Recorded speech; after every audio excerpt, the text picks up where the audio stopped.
Meeting's in order. All right. And we'll just go down the agenda in order. I motion to approve the agenda as written. So moved. All in favor, say aye. Well, you need a, sorry. oh, yeah, so you made them, Yeah. you moved, so you would need to second, okay? Sorry, I heard that. Yeah. Can you, let's just go ahead and, Yep. I move? I move to approve the agenda as written. Seconded. All right. And I'm going to actually ask us to back up a little bit. The first thing on the agenda here is a roll call. Oh, I'm sorry. Okay. And so Mr. Rusnak here is our planning director and also our clerk for the night. So he's going to take a roll for you would ask him to please take a roll call. Mr. Rusnak, can you please take a roll call? Yes, Rudham. Here. And Alan, is it what Wieskamp, right? Wieskamp. Wieskamp. Here. Heffley Here. and Norton. Here. Perfect. Okay. Next, I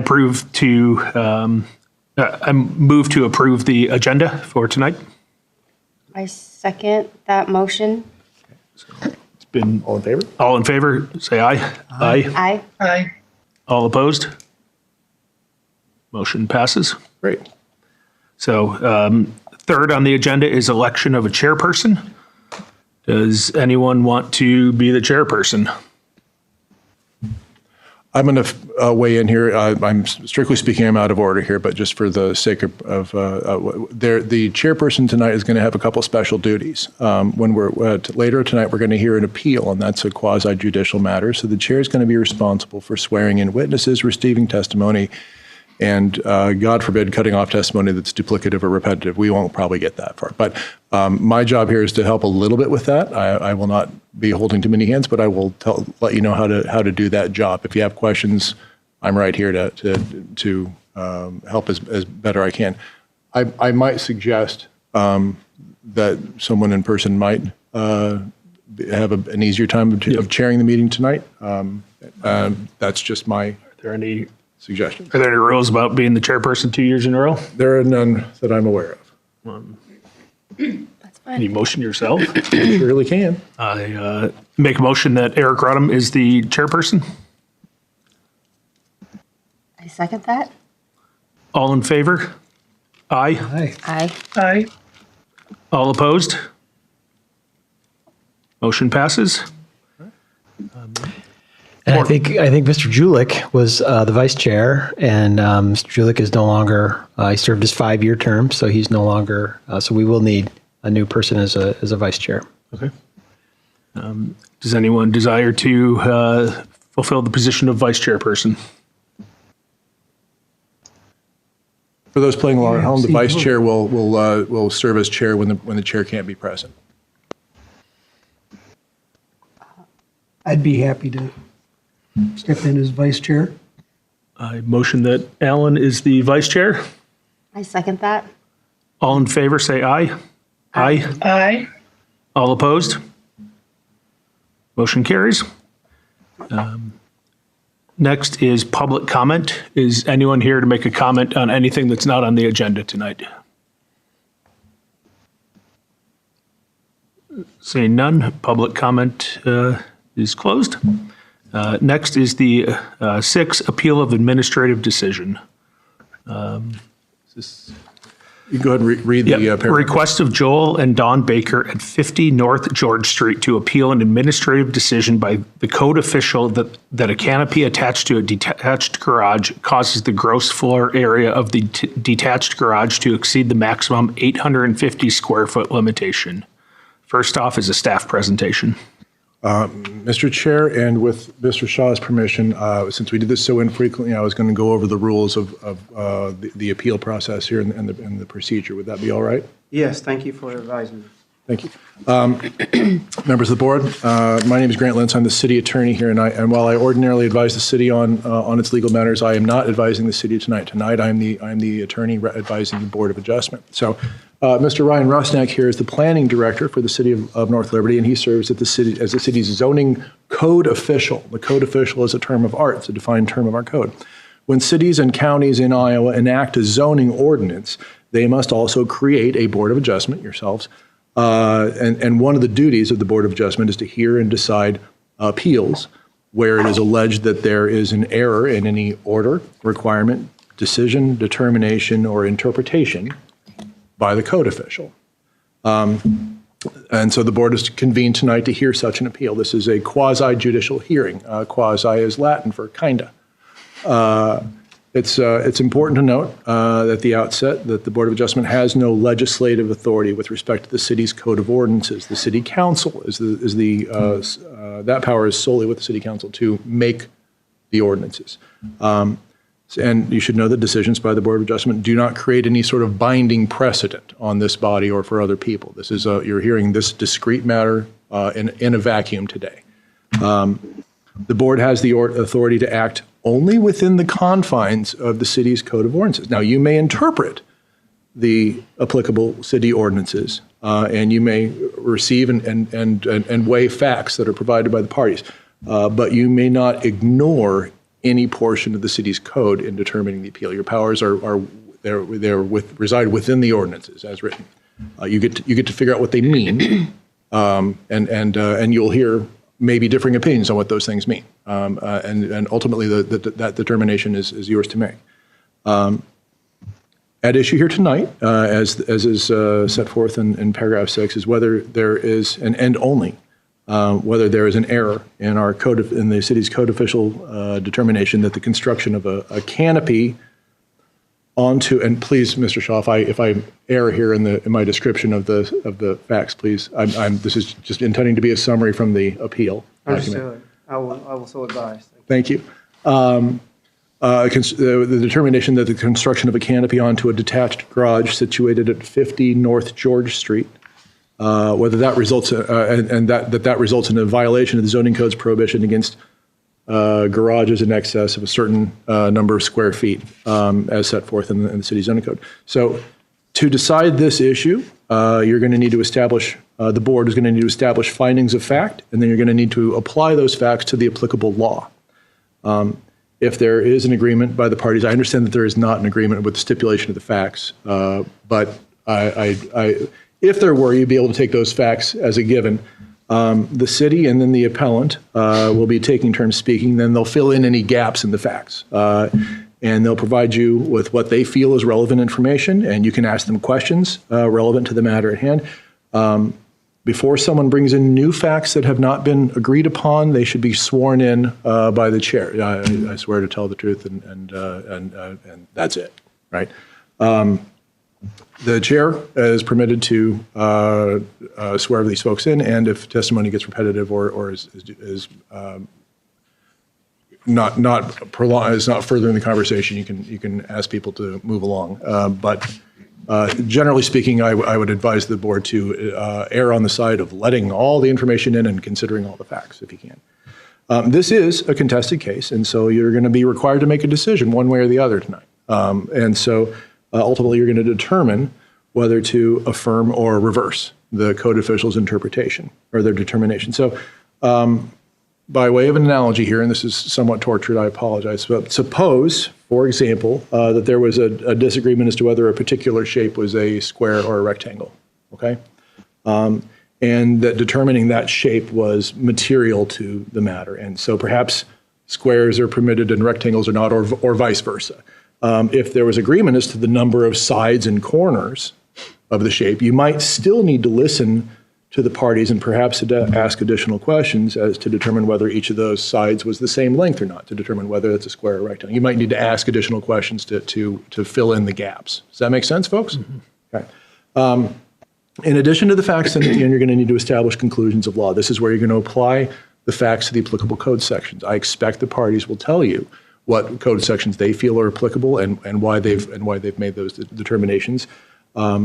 They should tell you that, and they will tell you how they think they should be determined, but you are free to make your own determination amongst yourselves. Once the presentations and the rebuttals back and forth are complete, you will move to deliberations, and then you're going to work together to agree on findings of fact and ultimately conclusions of law. When you do so, you will need to provide the why of your decision. You can't just say, I agree that I think we should do this or not do this. You need to be able to state what facts you're relying on, what interpretations going on. We need to have substantial evidence in our record so people later on, if need be, can figure out why you made the decision you made it, and that was supported by evidence that was put in the record. Once you're ready to do that, you'll do that by motion. I move that we find X. I move that we find Y. And you can agree or disagree. And those motions can fail, and they can take. I will walk you through those processes as need be.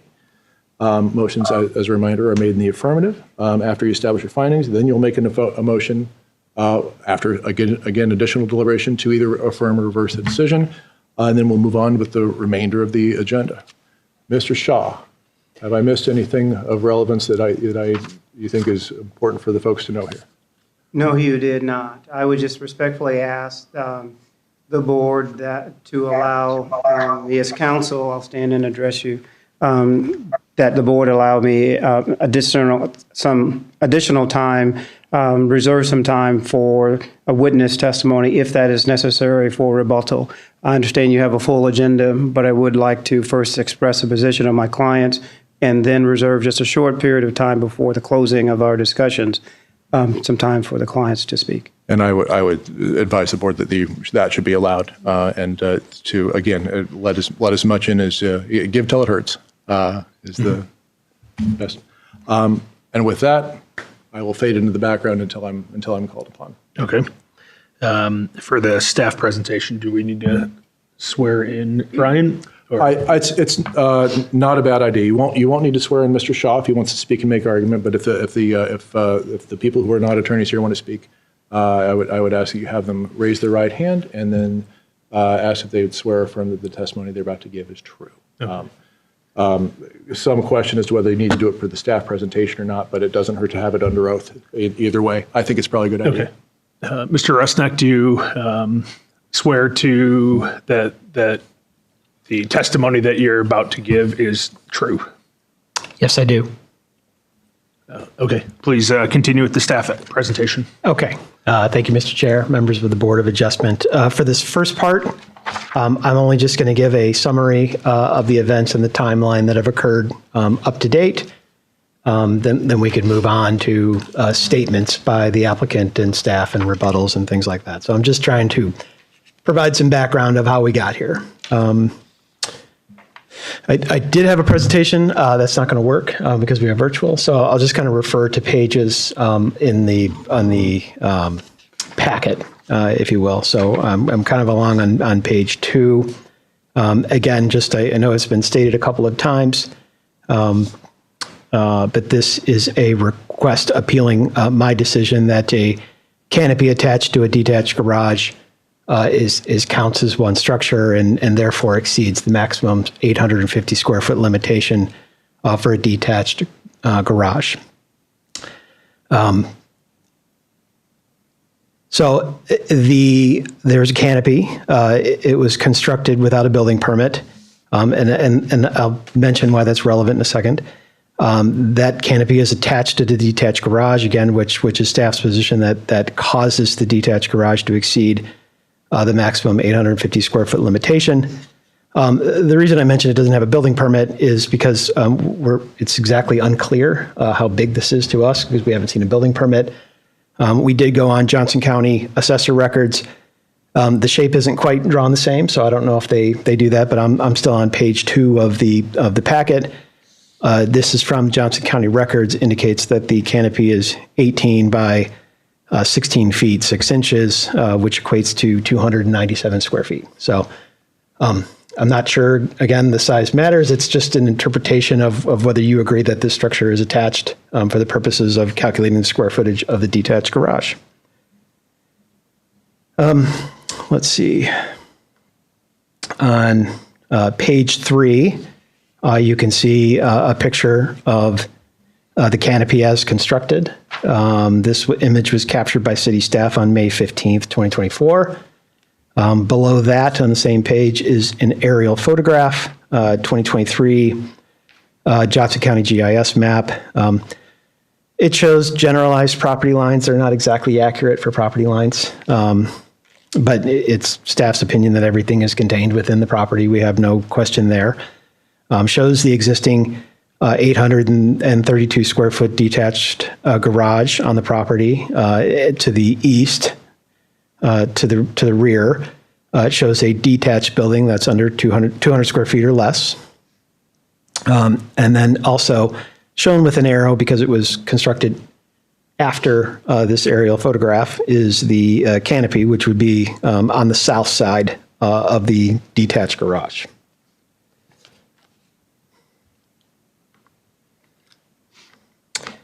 And so I'm on page 4 of the packet. And so a summary of events leading up to this request in spring 2024. The city became aware of the attached structure being constructed without a building permit.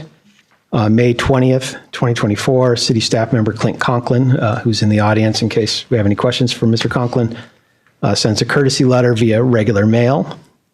That is our typical protocol for code compliance matters. We'll send a courtesy letter of just outlining, hey, just to inform you what code requirements are, you need a building permit.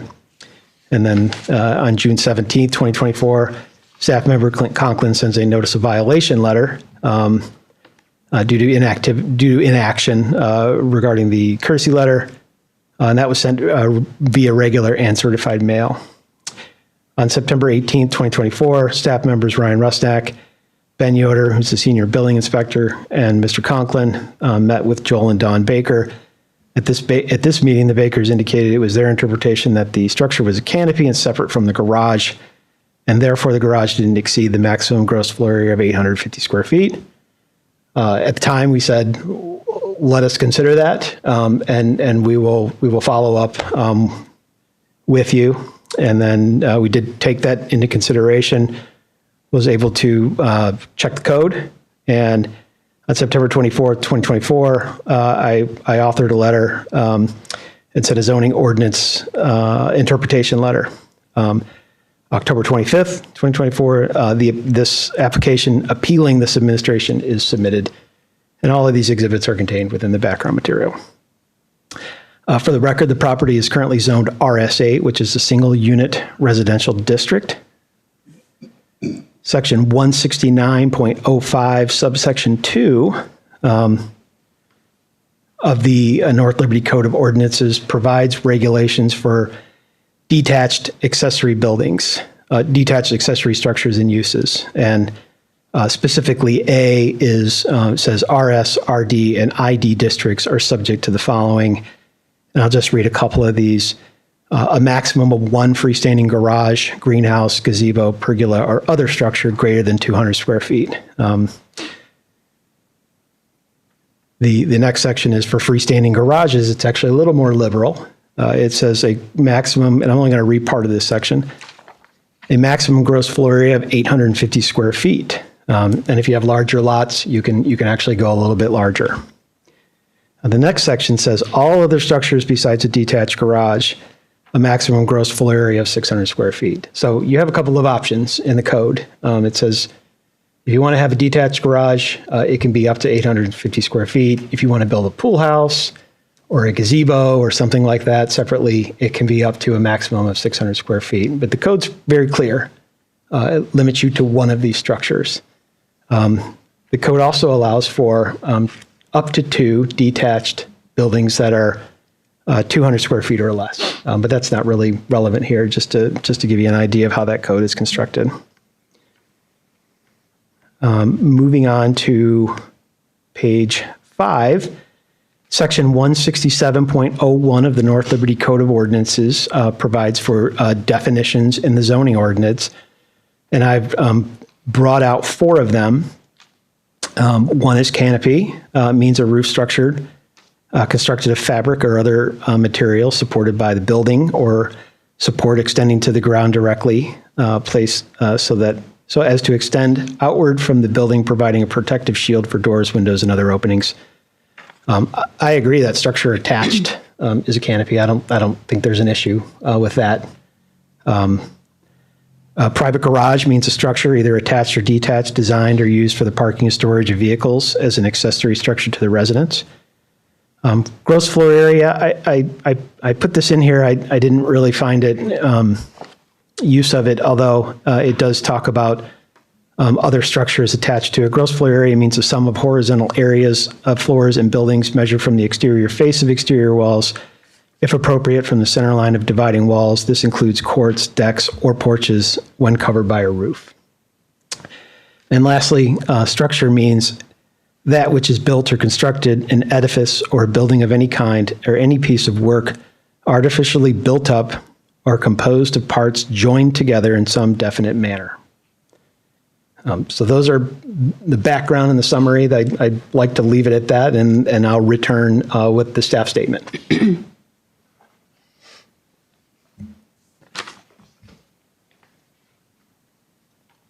Okay.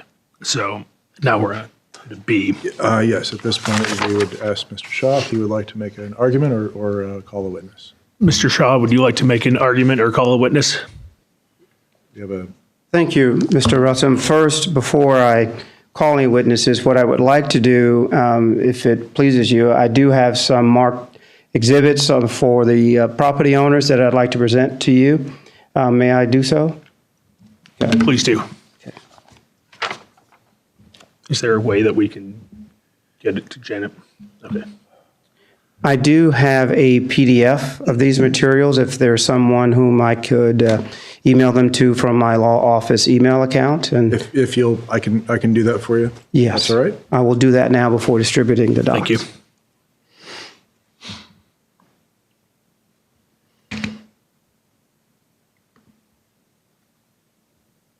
COVID made everybody flexible with this stuff. So I need to find Ms. Norton's email. I'm going to send it to you right now. Thank you very much. Mr. Shaw, I'm going to copy you on my sending this to Ms. Norton. Okay. So you'll forward to me, and I'll forward to Ms. Norton copying you. Okay. So what I'm going to send to you as the city attorney is a draft that has some blank pages in it, so the pagination may be off, but this every intended exhibit is there. Sure.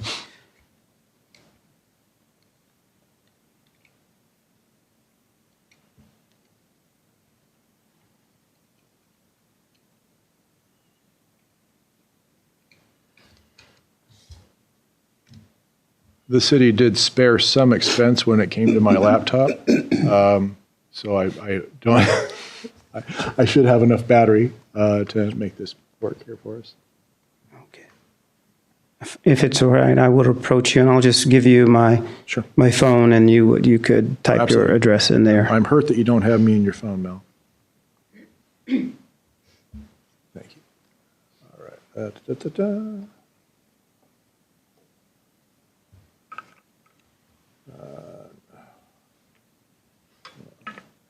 Why is our email address this long? northlibertyiowa.org. All right. And I've got my address Thank you. in there. Do you want, I don't Yes, please. want it, is that this button here? You tell it to me. Can you make sure I'm not sure I'm actually doing it. Give it a shot there.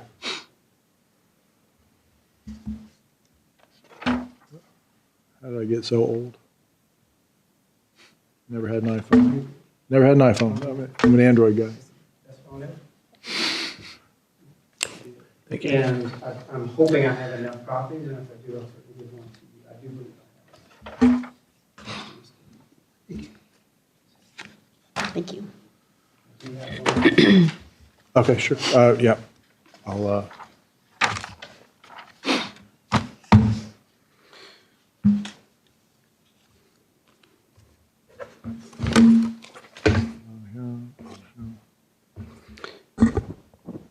Well, thank you again for making some time on the schedule to hear the appeal of my clients, Joel Baker and Don Baker, who are property owners at 50 North George Street here in North Liberty.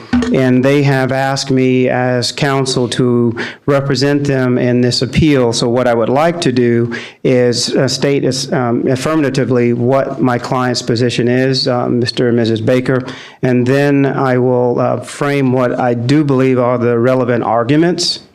And then finally, I'll move into the code section that the code official referenced, as well as a few others. So my client's position, respectfully, is that this board determined that the code official errored in concluding that the canopy erected on the Baker property exceeds the code section 167.01 and otherwise is in violation of section 169.05 as it relates to the maximum square footage of structures. The main argument here that I'm making to you, the board, is the canopy is a separate structure from the garage. The canopy is an accessory structure which is permitted under section 169.05. And in a moment, I'll refer you to that. We'll look at that section as an exhibit. But remember this, please, that the canopy is an accessory structure. It is not a garage, which by definition is a structure for the parking of vehicles. That word vehicles is expressly mentioned in the North Liberty Ordinance. An accessory structure is not designed for that purpose. The canopy's purpose is permitted under 169.05 without the requirement that Mr. and Mrs. Baker obtain a construction permit or seek a variance. And that is because the ordinance does not require a canopy that fits within the dimensions that the owners obtain a permit. In addition, the canopy is not a permanent structure, and that is important. A garage is a permanent structure. A canopy is not a carport. A canopy is not a permanent structure. The canopy does not result in an increase of 850 square feet under this code section that applies, 169.05. In fact, what I do want to point to you now, just so that you have it as reference, is a canopy is defined by the ordinance under 167.01. That is key, the definition of what is a canopy. It is a structure that is incidental to and located on the same lot as a principal building. So the canopy is incidental to the garage, the house, and any other buildings that are on the land. In addition, the main argument here, number 4, is a proper calculation of the square footage is found in the International Building Code, and North Liberty adopted that code under section 157.02. I think we can stipulate that the city of North Liberty has adopted that ordinance. And in a moment, I'll go through that International Building Code as to the calculation of square footage. 2 last points I want to make is the Chief Deputy Assessor of the Johnson County Assessor's Office opined in a letter, which is included in the exhibit, on October 23rd, 2024, stating, and I'm quoting, "The canopy doesn't change the gross square footage of the garage, even though the garage would be included in the valuation of the property, as the county assessor values all buildings on the property for real estate taxes." But the deputy assessor makes clear that that canopy is not included in the square footage of the garage. That is clear, and that is in an exhibit that's marked. In addition, Joshua Kupperman, a professional engineer at VJ Engineering, has opined or concluded that based upon the International Building Code 2021, and we're talking about chapter 2, section 202, that North Liberty has adopted, that the definition, if you look at the definition of canopy under the North Liberty Code, and you apply that to the International Building Code, the canopy still cannot result in an increase in the area of the detached garage. So what are we asking the board to do today? What is the big ask? To find that, respectfully, that the city official made an error in interpreting and implying the application of the code. So now I'm going to efficiently, I hope efficiently, get through what I think are some really salient points for you to consider today.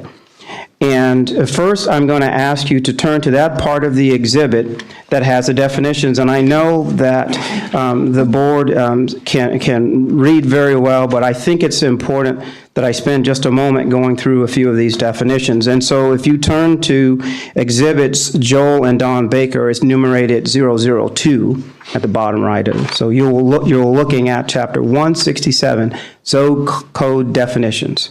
And that's exhibit page 002 in the bottom right corner. You should see that. All right. It defines an accessory structure. So it defines not only a structure as one that's incidental to and located on the same lot as a principal building. It defines accessory use, means a conducted use on the same lot as a primary use of the structure to which it's related. In other words, if we're talking about a garage, and we know by definition under the code that a garage, if you turn to page exhibit page 4, a garage, exhibit page 4, if we're talking about a garage and is the maximum square footage of the garage exceeded by the canopy, let's look at the garage.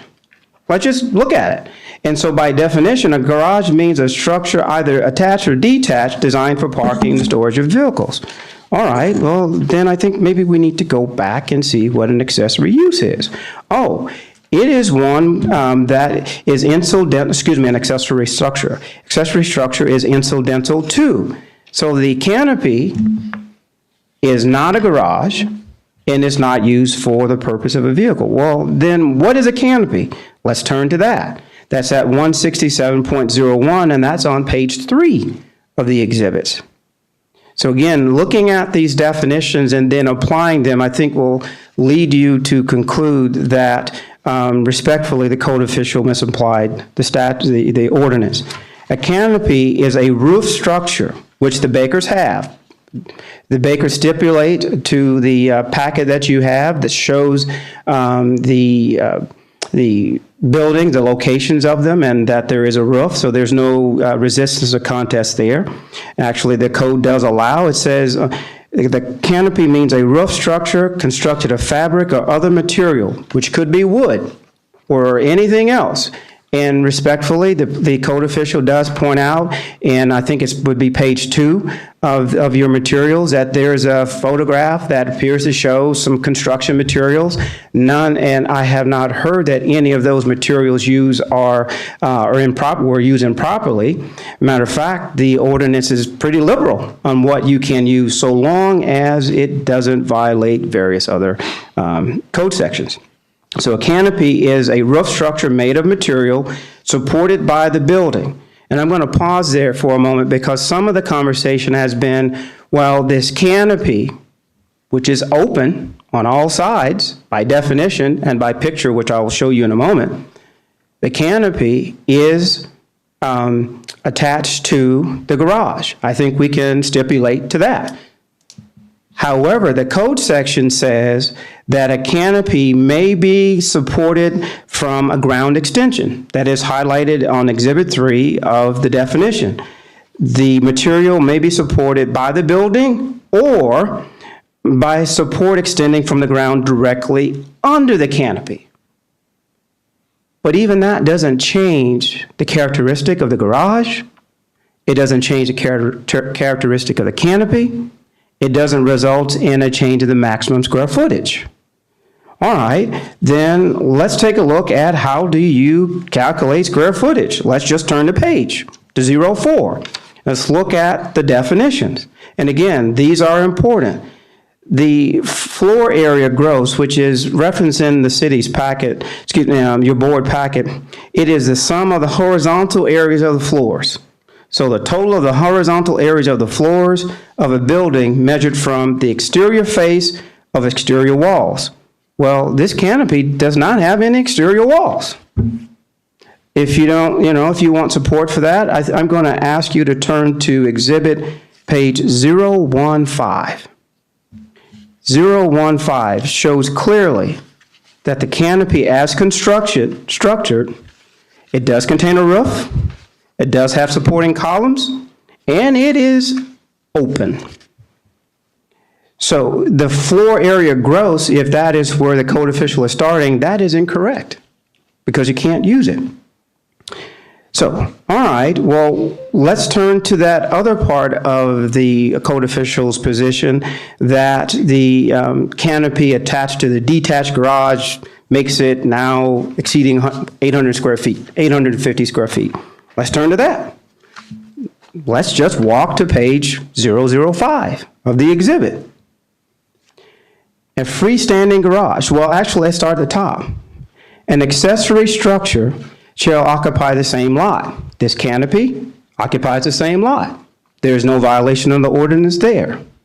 The accessory, the canopy, is constructed out of material that is intended for long-term exposure. I think we can stipulate to the photograph that you have from the board official that you have in exhibit page 015, that the canopy is made of material that's intended for long-term exposure to the elements. Okay, then let's look at a freestanding garage. Does the canopy in some way violate the ordinance as to freestanding garages? Does it? Let's take a look. So freestanding garages that are greater than 200 square feet are subject to regulation. Well, the canopy, by definition, is not a greenhouse. It is not a gazebo. It is not a pergola. It is none of those things. All right, freestanding garages. This canopy, as we just went through, step by step, is not a garage. The purpose of the canopy is not for parking a vehicle. It does not have the accoutrements that you would expect in a garage. There is no garage door. There is no service door. In fact, the illustrations, the picture on 015 indicates there is just simply a walkway to that canopy. The city county assessor has determined likewise that this canopy does not change the characteristic of the existing structure, the garage. All right? So now the question is, well, what's the problem here? Why are we having this meeting? Why are my clients appealing this matter? And I think it's simply because there has simply been a misapplication of the code to the facts at issue. And I think for the board, it is important for you not only to look at the VJ engineering statement, which again incorporates the International Building Code, and it says expressly the VJ engineering letter or opinion letter. I think you will find that on page, is it 9? Yes, exhibit page 9. So my clients are not making up out of broad cloth what the gross square footage should be. They are relying on the very same language that the code official has relied upon, but unfortunately there's been a misapplication of it. So in this exhibit by Mr. Joshua Kupperman, here you can see for yourself that the letter says, based on our interpretation of the code, we do not feel the new structure constitutes an increase in the area of the existing detached garage. And then there's reference to the International Building Code and the definition of how do you calculate the gross area, square footage. And that definition is specifically an area in the inside perimeter of exterior walls. And we can just come to a hard stop because there is no exterior wall with the canopy. There's absolutely none. All right. And it goes on to say, by definition, it excludes any vents or shafts and courts. Well, this property, as you can see by illustration exhibit 015, that there is no court or courtyard. Matter of fact, a better illustration is on exhibit 016. 016 is a even better view of the canopy. And you can see that there is no way, based on the fence line, that you can get a vehicle there. That there is no courtyard there. And another angle is at exhibit 017. Matter of fact, you can see a hot tub there. There is no place to park a garage. So I believe that the VJ engineering letter is informative and instructive to the board. I believe the assessor's office determination that the canopy doesn't change the gross square footage is also informative to the board, as well as on page 1.3. So as you make your findings of fact and you're looking at, the dimensions, the layout of the land on exhibit 013, you can see the canopy itself is specifically noted. If you're looking at the paginated exhibit, it's on the left, and it shows that it's separate at 297 square feet. So the last thing I want to say to walk us through a few things is even if we take the staff statement that's on page 4 of your materials, if you're saying, Melvin Shaw, we are not believing you at all. We're going to go with our code official because we trust, our code official's judgment. I'm saying even if you apply the most common sense, if I could say that respectfully, because that's what we do often. We make judgments based on the facts, based on our knowledge, based on our experience, based on our common sense. And the staff statement on page 4 supports what I'm saying. As I conclude, the staff statement says the existing freestanding 832 square foot detached garage is a permissible structure.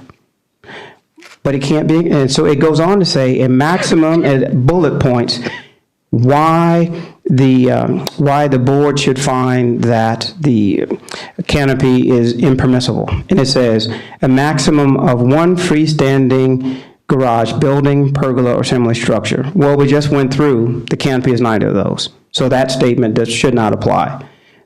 The bullet point also says, if the structure is greater than 200 square feet gross, and it's an attached garage, up to 800 square feet is permissible. Well, we know the canopy doesn't exceed 850 square feet.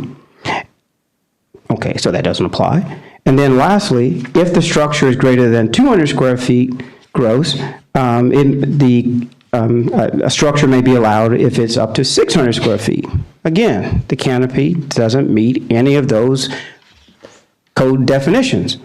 So at the end, I think the board is left, there's no think, I'm asking the board to agree with me, that there is no other conclusion to be met, but there is a simple calculation error by the code official, however unintentional, in that I'm asking on behalf of the Bakers to find that there is no requirement that the Bakers obtain a building permit for this canopy.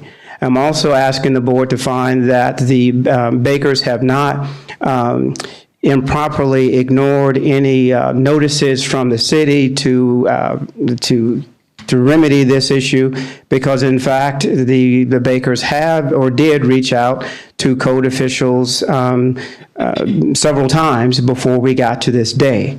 So at the end, the conclusion is the Bakers ask that you find that the canopy is a permitted structure, that there is no requirement for a building permit, that the Bakers are not required to take any other action or to remove this structure, and that you otherwise find that this matter is resolved by your conclusion in my client's favor. Thank you for your kind attention.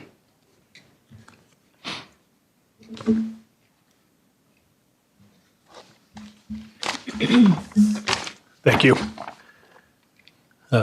Next is the staff statement. Mr. Rusnick? I figured we might disagree this evening, and that's fine. Excellent presentation, Mr. Shaw. So again, Mr. Shaw referenced section 169.05, and I'd like to reiterate to emphasize my position.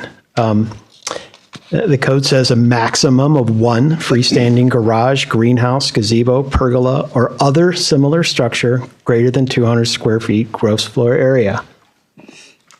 That is inclusive of a canopy or a carport. We allow pool houses now. It's inclusive of all of these structures. What the code says is that you are allowed one of these structures over 200 square feet. And the idea behind the zoning ordinance was to allow some flexibility. And, you want to build a pool house? Great. Go ahead. You get up to 600 square feet. the 850 square foot reference for detached garage is kind of a legacy. It was allowed in the code before, so I saw no purpose. And I wrote these regulations, by the way. It was in the code before, and I worked to not make things non-conforming. It didn't make sense to me to say, well, you can have one structure that's 600 square feet, regardless if it's a detached garage or other structure. It would make things non-conforming potentially because there were structures out there that were 850 square feet. What we didn't allow previously were structures that were over that. It was just the garage. It said you can build a garage that's 850 up to 850 square feet. It didn't allow these other structures. So I expanded the ordinance to allow other structures to be ordered to give people some flexibility. So you get one of these. Secondly, if the structure is greater than 200 square feet and it's a detached garage, as we reference, and this is not, I understand, an issue, it can be up to 850 square feet if it's a garage. If the structure is greater than 200 square feet and it's not a detached garage, it may be allowed up to 600 square feet. Again, that refers to if it's a carport, if it's a canopy, if it's a pool house, it could be up to, but the code is very clear to me. And I don't know that there's any ambiguity here or disagreement. It allows for one structure. I think Mr. Shaw looked over the definition of structure. And again, I reiterate, structure means that which is built or constructed an edifice or building of any kind, any piece of work artificially built up, composed of parts joined together in some definite manner. Composed of parts joined together, and I don't think there's been any question or any objection to the fact that these two structures are joined together. By the zoning ordinance definition, that's a structure. It's akin to saying, my house doesn't include my attached garage. Right? No, I don't think anybody would agree with that.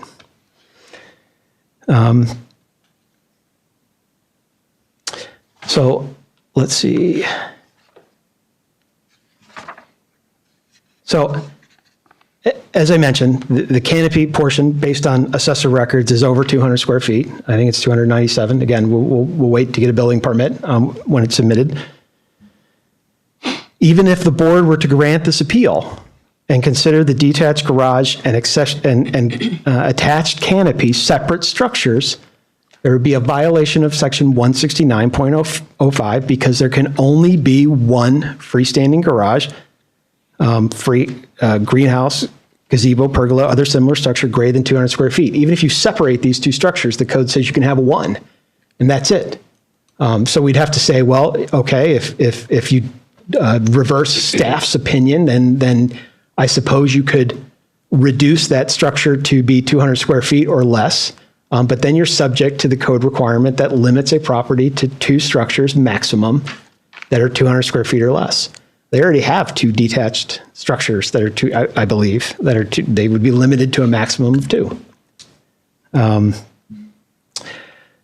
With respect, city staff was able to find precedent for this interpretation. On August 13th, 2019, Joel Baker applied for a building permit at 50 North George for a 200 square foot carport attached to the east side of the existing detached garage. The building department informed Mr. Baker that a permit cannot be approved for the garage because the addition of the carport exceeds the maximum size. Now, I'm not pointing out that, hey, you know, haha, I gotcha. You knew about this. This was an easy find to say, you know, has staff made this similar interpretation? Yes, we have. That was in 2019 on the same property. Finding of facts and recommendation, in accordance with section 167.01 Code of Ordinances of North Liberty, the canopy and garage are one structure. That's very clear. In accordance with section 169.05 of the North Liberty Code of Ordinances, only one detached structure may exceed 200 square feet gross floor area, a maximum 850 square feet gross floor area if it's a detached garage, B, a maximum of 600 square feet if it's a structure besides a freestanding garage, and 3, a portion of the structure is a detached garage, and therefore the entire structure is limited to a maximum of 850 square feet. in staff's opinion, this was a liberal interpretation of saying, look, the main part of the building contains a garage, and so adding a portion and adding it gives you the larger of the size allotments. Could be that we'd say, well, you have a combination of these structures, so you're limited to 600 square feet. Staff doesn't take that position. It says, we'll give you the larger of the two because it contains a detached garage. So staff recommends the Board of Adjustment accept these three listed findings of fact and uphold the code official's interpretation. Thank you.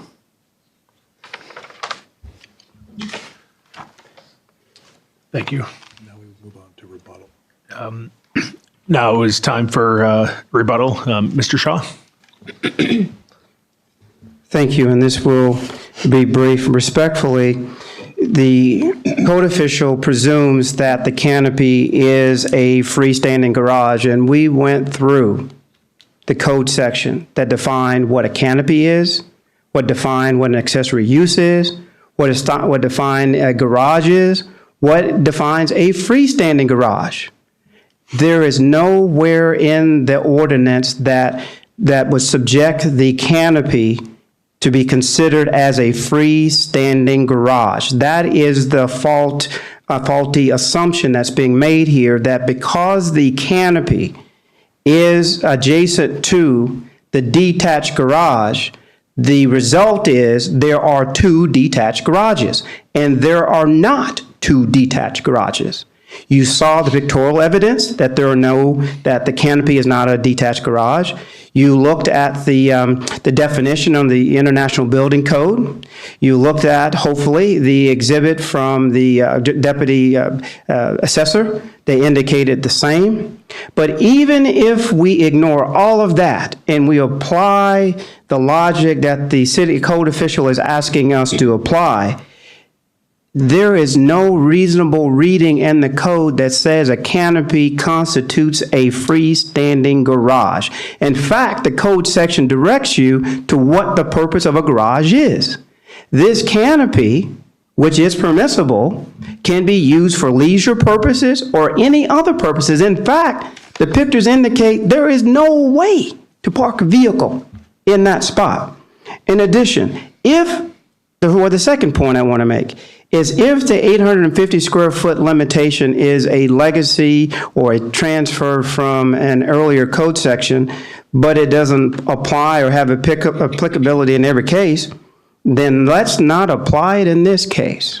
It would be unfair to the bakers to apply 850 square foot maximum square footage percentage when the code section really doesn't apply. It's a hangover, it's a holdover, it's used for consistency. It just doesn't apply.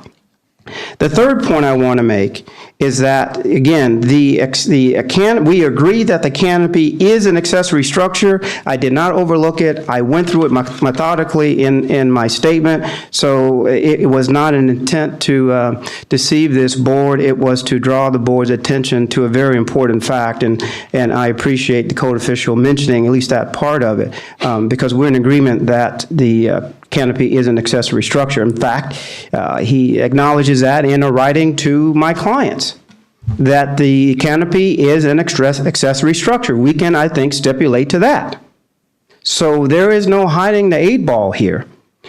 So, and to the point that there was a building application that was submitted and then it was denied, does not change the character of the canopy or reflect poorly on the bakers. Instead of building a garage, which was impermissible, they instead built for themselves a place where they could entertain, leisurely hang out, or do whatever it is that they wanted to do within the confines of their land. So there is no prohibition of having a canopy and a detached garage. Those two can exist on the same land by the code. The code also does not permit, the bakers only have one detached garage, and that is shown on page 2 of the board materials that the city official applied to you. There's only one detached garage, and it appears on your left pictorially. And to your right, you will see a canopy at 297 square feet, which does not exceed the maximum. So we are not conflating two things here. We're looking at whether there is one detached garage, and there is only one. And then finally, the fact that the canopy is supported by posts, again, and it's adjacent to the garage, doesn't carry the day. I started this conversation with you by asking you not only to apply the ordinance, which you're bound to do, but to find that based on the evidence, it persuasively leads you to the conclusion that a canopy is not a garage. There's not two garages here. If there were two detached garages, we'd have a different conversation, but there's only one. And because there's only one, then we're talking about a canopy, and that canopy is permissible. That canopy is built out of materials that are permissible. There's been no argument about that. So, and the conclusion remains that the Bakers ask you to find that the canopy is a permissible structure, that they not be required to remove it, that the code official is in error, respectfully, in applying the code, and that you instead look to the actual ordinance that you adopted in terms of how do you calculate a square footage, and look at the other supporting evidence by folks who are trained to do that very thing. And if 2 out of 3 professionals are indicating, well, maybe you don't have it right, code official, then you don't have it right, respectfully. So that's what I have for the arguments on behalf of my client, and I thank you for your kind attention again. Thank you. Mr. Rusnak, any comments or rebuttal? Yep, very, very brief as well. I think there was a reference to a couple of different agencies that I'd like to address. Number one was a Johnson County assessor. The other was a building department or building official or building regulations. And then obviously you have the code official, which is me. And we all do different things, right? Whatever the code is defined in the International Building Code is for the purpose of the regulations that they are applying, right? So gross floor area in the building code and garage and canopy in the International Building Code is speaking to you for different things. It's how they are applying building code regulations for those structures. It doesn't get involved in size regulations. It may with respect to how the structure is constructed, but the zoning ordinance is what it provides regulations for sizes of accessory structures on your lot. And just to give you a perspective of, why do we even have zoning ordinance regulations for accessory structures? It happens, right? Without regulation, somebody will build their entire, is to limit the scale of accessory structures. And I think the code says incidental to the principal structure. It's incidental to so it's lesser in scale to the principal structure. And so, you have that to consider. When Johnson County provides its opinion, it's talking about how it's taxing the building. So it's not relevant here. Like they say, well, we consider the garage separate than the canopy because they tax them. That's how they come up with this magic formula to provide what the assessment is on your property. That's how that's relevant. So when the Johnson County assessor provides an opinion, well, it's not a garage. They're not charged with interpreting the zoning ordinance. I am.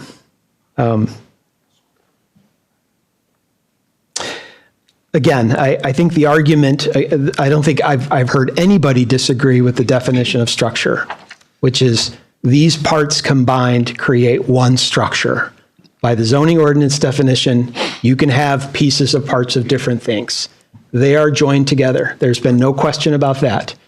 It is by zoning ordinance, one structure. And I don't believe there's any disagreement over that with the zoning ordinance. I want you to think about the implications of disagreeing with this interpretation. It's seemingly endless. Well, what would prevent the Bakers from constructing the carport that was denied in 2019? Well, it's not a garage. So now we've got a 290 square foot canopy. Now we're going to construct what could be as big as you want it, based on this interpretation. Now I'll add a gazebo to the north side. Now we're talking about a 2,000 square foot accessory building. Nowhere in the code does it allow these. And again, I'll drive home the point that the code allows for one of. It doesn't matter if you say, okay, well, I reverse staff's opinion. Allows for one of these structures to be greater than 200 square feet. If it's a garage, it could be up to 850 square feet. If it's not a garage, if it's some other structure, it can be up to 600. But you can't have two of them. There's nothing in the code that says you can have that. So thank you, Mr. Shaw. I thought it was an excellent presentation, excellent position. Respectfully, the city disagrees, and we stand by our position. Thank you. Mr. Shaw had asked to reserve a little bit of time for. So I would suggest the board allow rebuttals if they want to keep going for argument and so on. If we have, I don't know if there's going to be sworn testimony. If people want to provide evidence, you would want to get them sworn in. But Thank you. I don't believe that is necessary, but thank you for offering. Mr. Shaw, would you like a chance for a rebuttal right now? You had requested a final chance earlier. Well, only to address maybe one point, and that is, we do disagree on whether there is the adjoining canopy to the garage is one structure. We do disagree on that point because that's at the heart of the issue. If you have one structure, then you have a violation of the code. But by definition, there aren't two structures. Excuse me, there isn't one structure. Excuse me, I got that wrong. There aren't two detached garages. That's what I meant to say. Excuse me. By definition, there aren't two detached garages because of the canopy. And to the point that, well, would there be a parade of horribles? There would be a pergola, and there would be a carport, and there would be the code officials will still retain the authority to enforce the ordinance. So we're not asking you as a board to open the door to any and all types of construction. What we're asking you to do is find, in this specific instance, the application of the code to this canopy, which is otherwise permissible, should be allowed to remain. Thank you.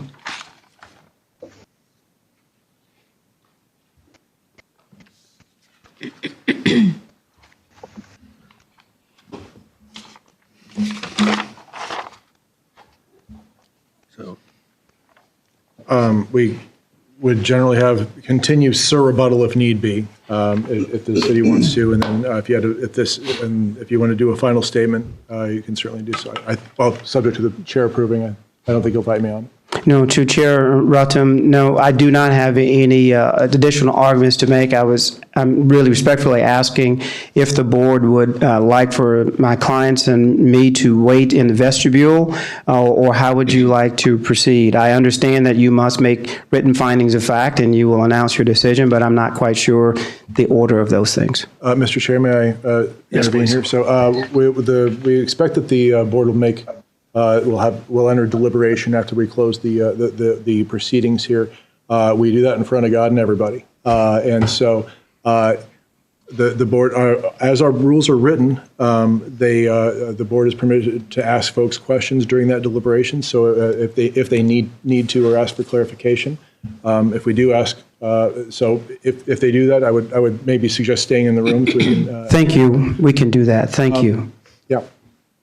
Okay. So at this point, if the chair so feels, you would want to declare the public hearing closed and begin deliberation. Yep. And that's your role. You don't need a motion for that. The public hearing is now closed, and we will begin deliberation. Any comments from the board or questions for Mr. Rusnak or Mr. Shaw or his clients? Well, I was writing notes, and as per the zoning, you're allowed your house. You're allowed a larger structure, either 850 or 600 square feet. We won't define garage or accessory structure. And you're allowed a 200 square foot, some other. Two of them. Yes. Yeah. Up to two. So you have 3 items that would be allowed on your property of some structure, if we're going to define what structure is. But I think no matter what you build, I'm going to consider it a structure of some sort. It has to have some definition. So if I'm looking on the property, I see a garage in the house and then a shed that's there. So that's your 3 structures. So you have to define what those are. So you have a shed that's under 200 square feet. That's one. Then you have a garage, and that has to be 850 square feet. And then you have a house that I assume is limited by property boundaries. That's how I'm coming up with the definition of per the zoning. And then in my mind, I do have one thing on Josh Cooperman's letter. It says, and he's quoting the international, I'm assuming International Building Code. The floor area of a building or portion thereof not provided with surrounding exterior wall shall be the usable area under the horizontal projection of the roof or floor above. Having got caught on this before in things that I've designed, for instance, under the sprinkler code, any canopy is considered part of the usable floor area of your building. You have to sprinkle a canopy because other portions of building codes consider that overhang part of the usable square footage, whether it's enclosed by walls or not. I think the canopy, therefore, is considered part of the building and the usable area of that building. So you have to consider, even though the garage is 823 square feet or something like that, this canopy then adds to that square footage in my mind. So that's where I'm coming to a conclusion for that. Yeah, I would agree with you on that. I mean, the canopy, I mean, in the letter from Mr. Baker, he does say that, I mean, everyone agrees that it's a canopy. Everyone agrees that it's 297 square feet because it's in the applicant's exhibits. And then it also states that the next canopy needed to be attached to our exterior wall, which clearly it's attached to the garage, which I agree that makes it part of the structure. Means that which is built or constructed, or any piece of work artificially built up and composed of parts joined together in some definite manner. I don't hear any argument that the canopy and the garage are attached together, which makes it a structure. And then under the definition, again, on the gross floor area, like you said, the floor area or portion thereof not provided with surrounding exterior walls. Okay, there's no exterior walls, shall be the usable area under the horizontal projection of the roof or floor above.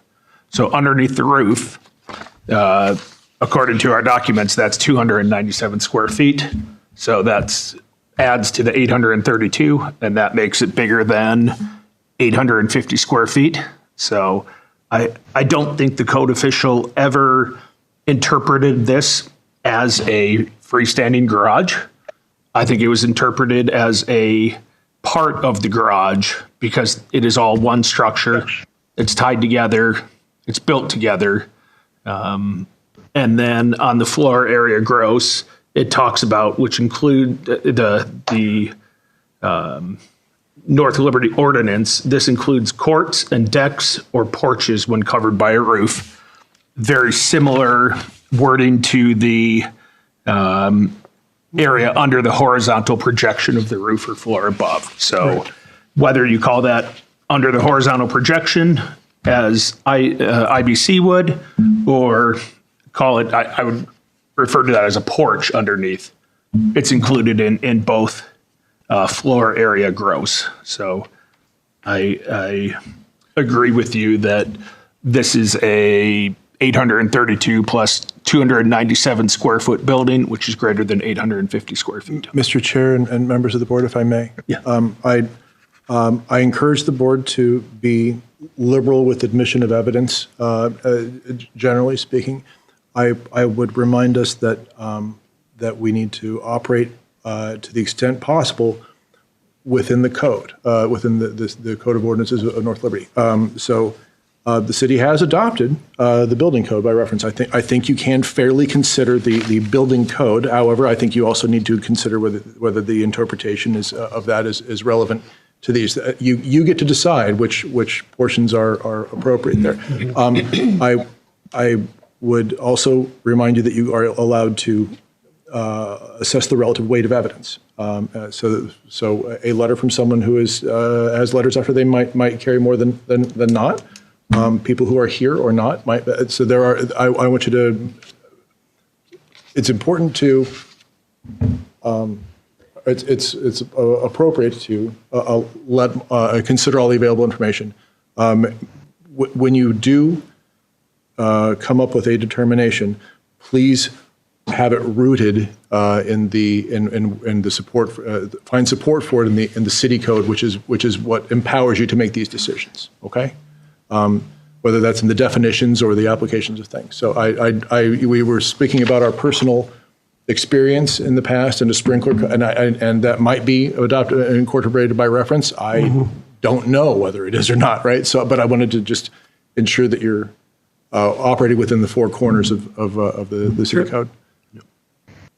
Without objection, Mr. Shaw, is that okay? No, that is, thank you for mentioning that, because I was listening respectfully to the board on the fire sprinkler requirement. I believe Board Member Wieskamp is speaking as to commercial requirements and not residential requirements, and we were talking about a residential property, and I appreciate you raising that. And to the point about, how many structure we're dealing with, well, the city materials indicate very clearly that the position of the city is that there are two structures. So there's no question about that. Thank you. Thank you, Mr. Chair. Mr. Shaw, you said that the position of the city is that these are two structures. Where do you derive that opinion from? Okay. I did misspeak. The city's position is that there is one structure and the canopy extends it beyond 850 square feet. And again, what I thought I heard was because the canopy is attached to the garage, therefore it is one structure. That's what I thought I heard, but I maybe did not hear you correctly, and I regret that. No, thank you for the clarification.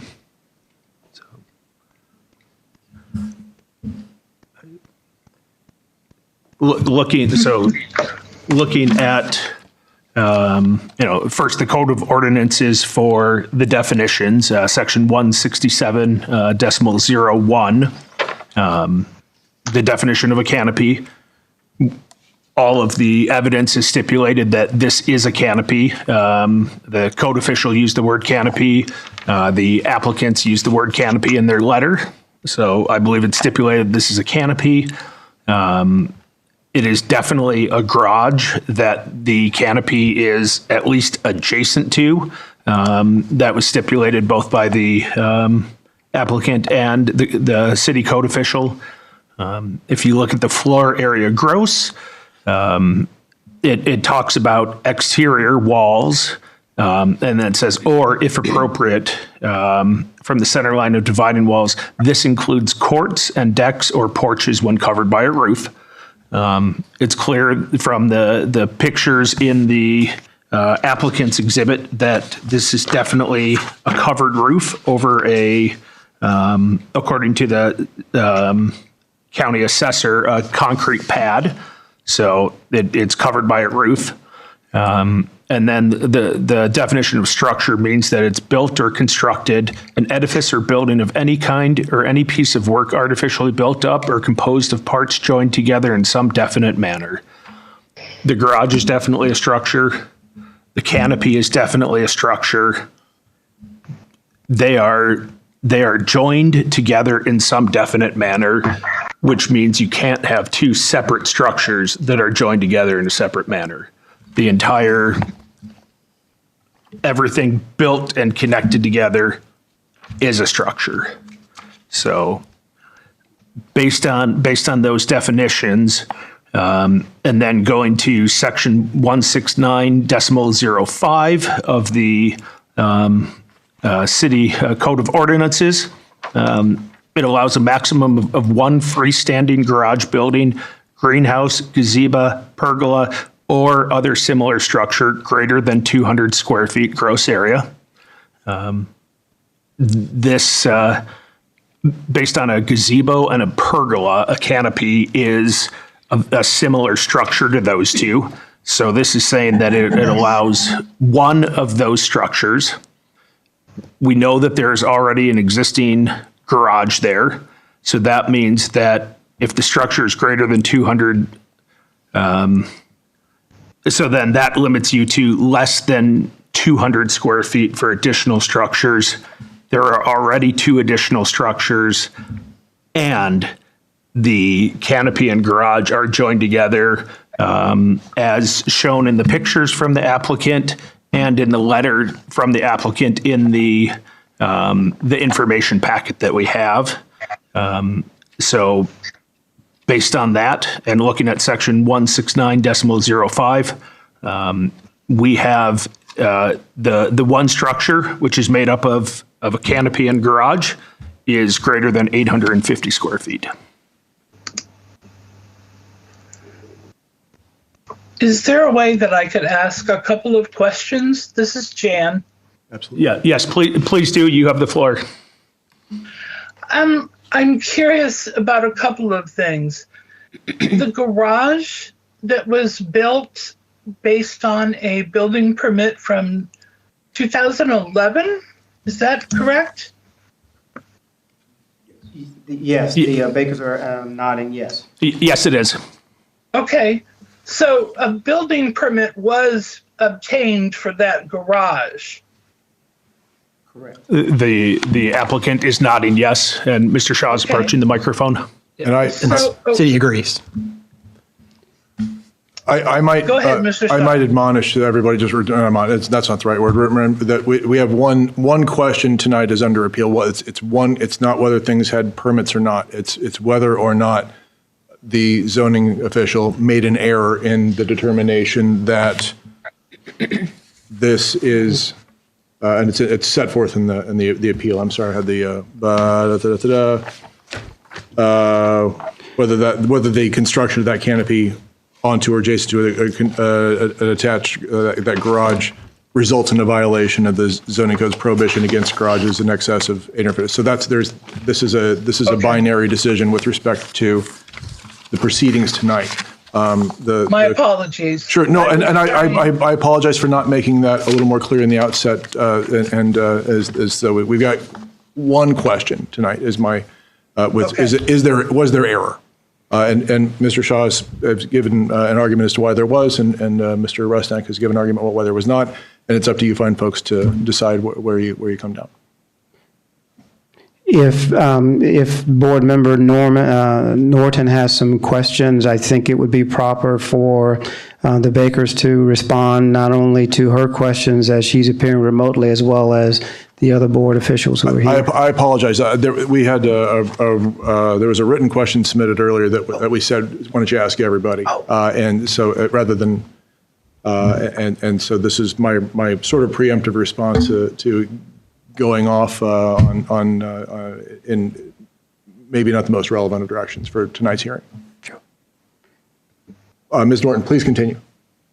My question was based, one of my fundamental concerns is that there was no building permit obtained for canopy, pergola, whatever you want to call it, and yet it's clear that the Bakers knew that process of getting a building permit, understand permission to build, or a denial of such position.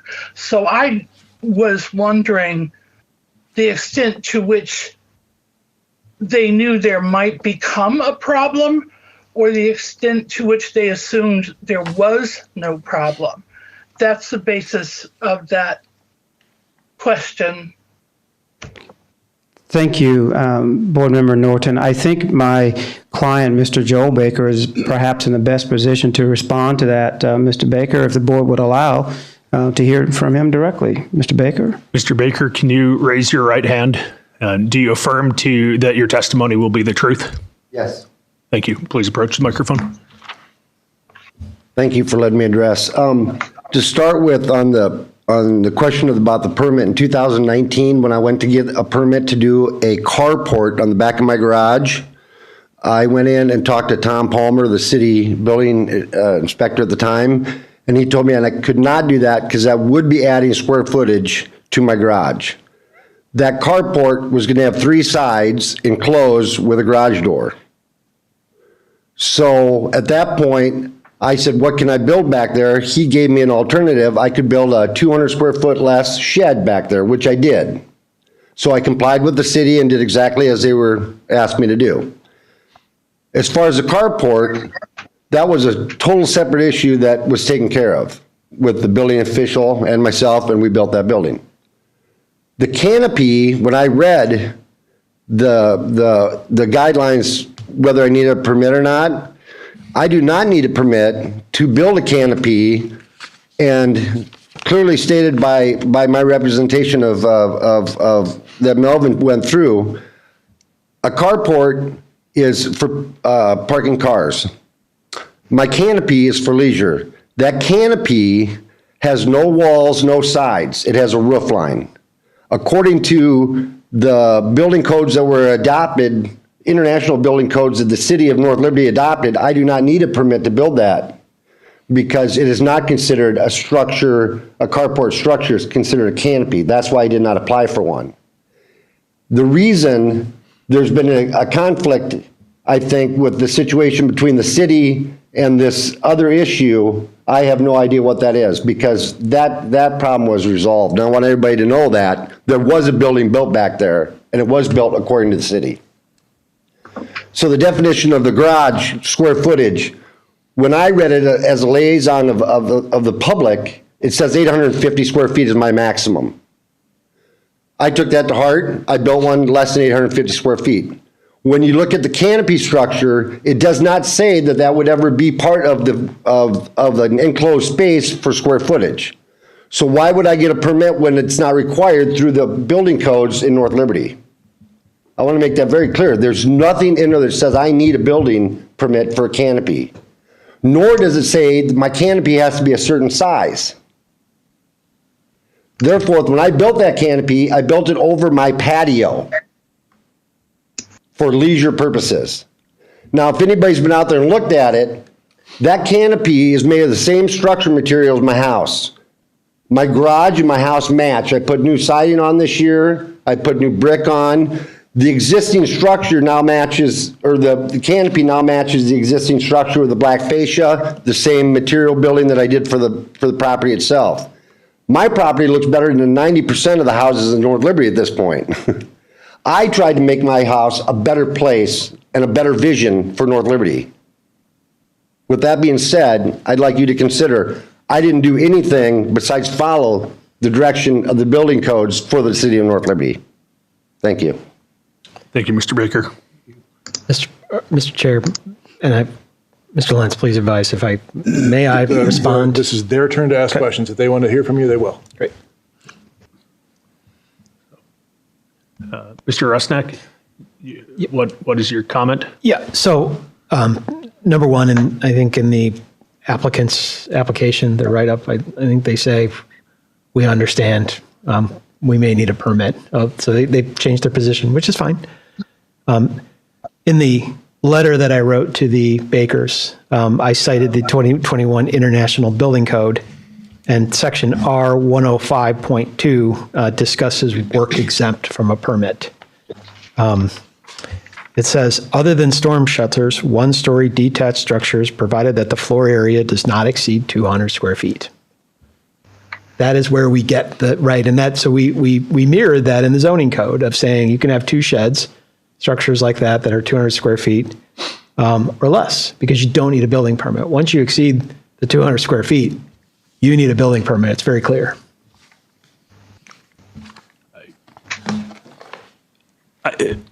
Mr. Shaw?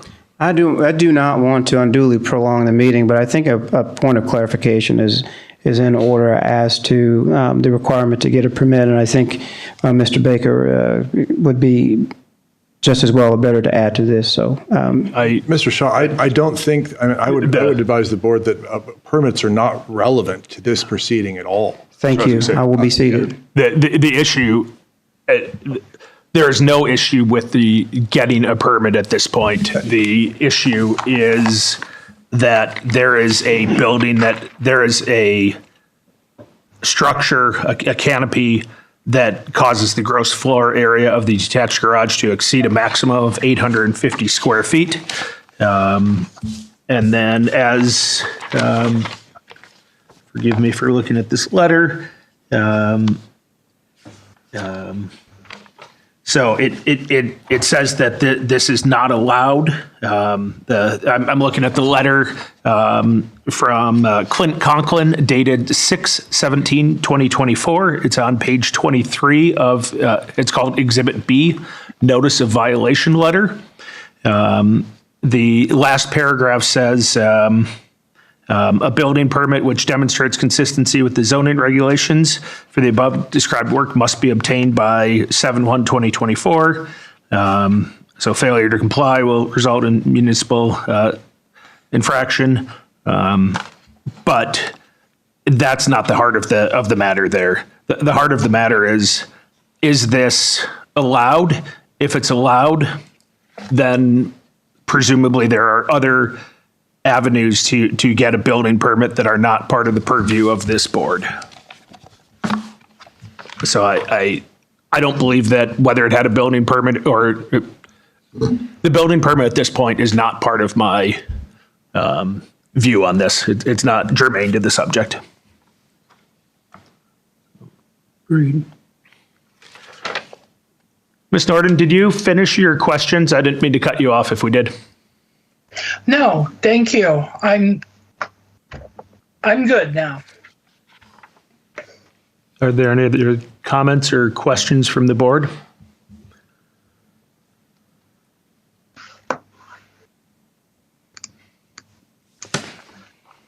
May I approach one more time?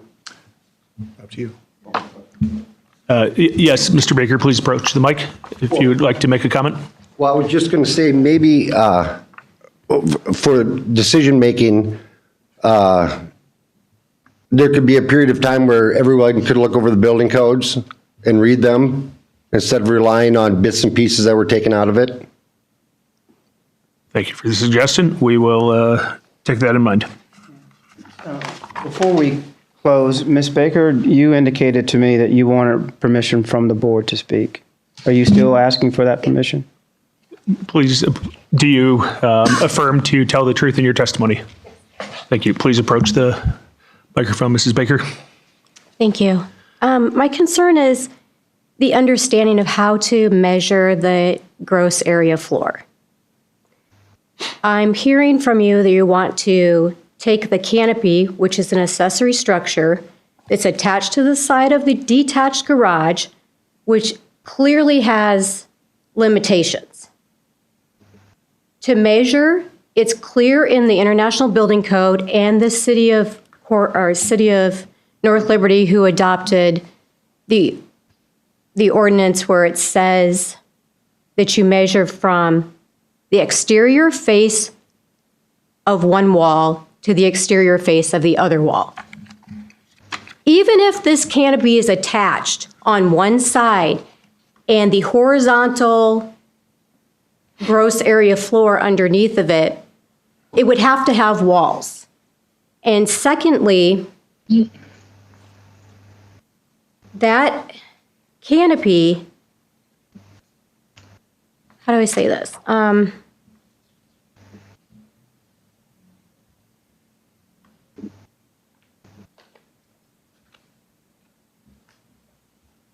do you understand that you can't consider it one whole if it doesn't have walls to measure? So it doesn't end up exceeding the total square footage of the garage. It is an accessory to it. I can't make it any more clear than how you measure is very important. Thank you for your comment. In response to that, the definition for the zoning definition, 167.01 definitions, an accessory structure means a structure incidental to and located on the same lot as the principal building. So it doesn't, there's no such thing as an accessory structure to an accessory structure. The accessory structure means that it's incidental to the principal building. So whether it is not an accessory structure to the garage, because you cannot have an accessory structure to that because the garage is not a principal building.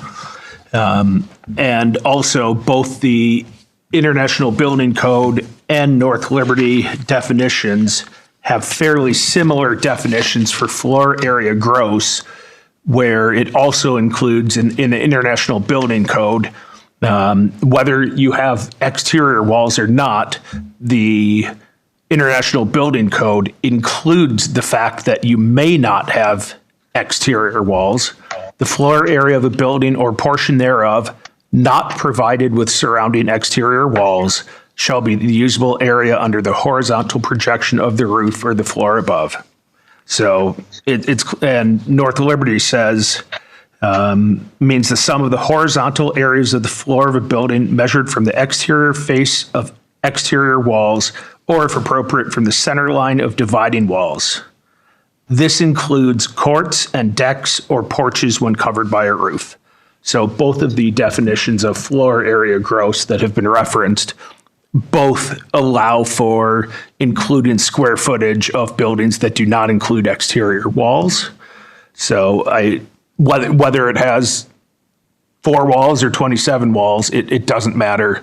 Both allow for including square footage in areas that do not have exterior walls. And those definitions are found in the evidence from the zoning official, as well as Exhibit Joel and Dawn Baker 007.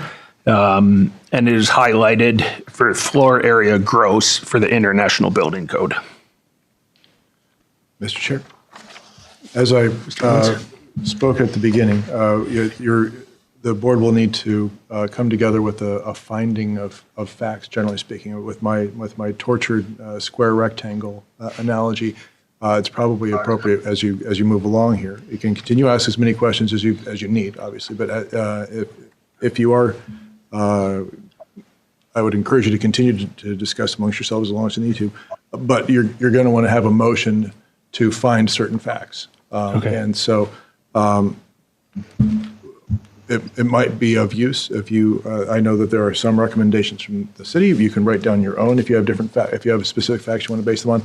But we want to enter those into the record as you move along here, so you have a sense of what the facts are that you're finding, and then you'll have a motion and discussion to agree on those. First, you have so we move, and second, this is our findings, all in favor, et cetera, right? Once that passes, then you'd want to have a discussion about whether you're going to choose to reverse or affirm the code official's decision. That's the procedural thing here. So next, ask all the questions you want. We're here all night. And then once you're ready, you're going to want to move towards those findings of fact. Are there any further discussion or questions from the board? I don't have any. I don't think I have any.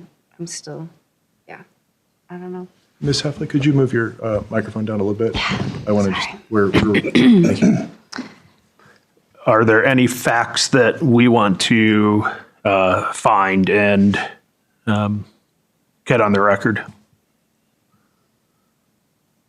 Well, for number one, so I'm looking at the city's letter, the three that they're wanting us to find a judgment on. Number one is understanding that the canopy and garage are one structure. I would agree that it has to be viewed as one structure. And I'm sorry for speaking out of turn here one more time. You are under no obligation to accept any proposed findings. This is your ball game. So, But we can. you are free to. You are free yes. to, of course. Okay. But I want to make sure that you understand that you have all the latitude in the world to find whatever facts you think have been presented to you appropriately and you found carry persuasive weight. I agree that is a fact that we have found, that that the canopy and the garage are one structure. Would you be in agreement with that? Yeah, that's what I'm wrestling with. I've listened to both sides and whether or not what the definition of a canopy is, but then I keep hearing more stuff. So that's where I'm stuck right now, because I feel like that is basically the main issue, is whether or not that is considered, because if it is considered, then it does exceed the limited amount of square footage. But if it's not, then us being here, we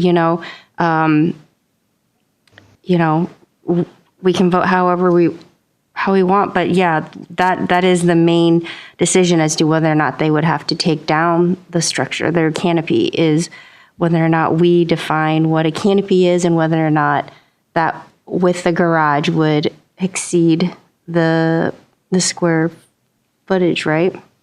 The square gross floor,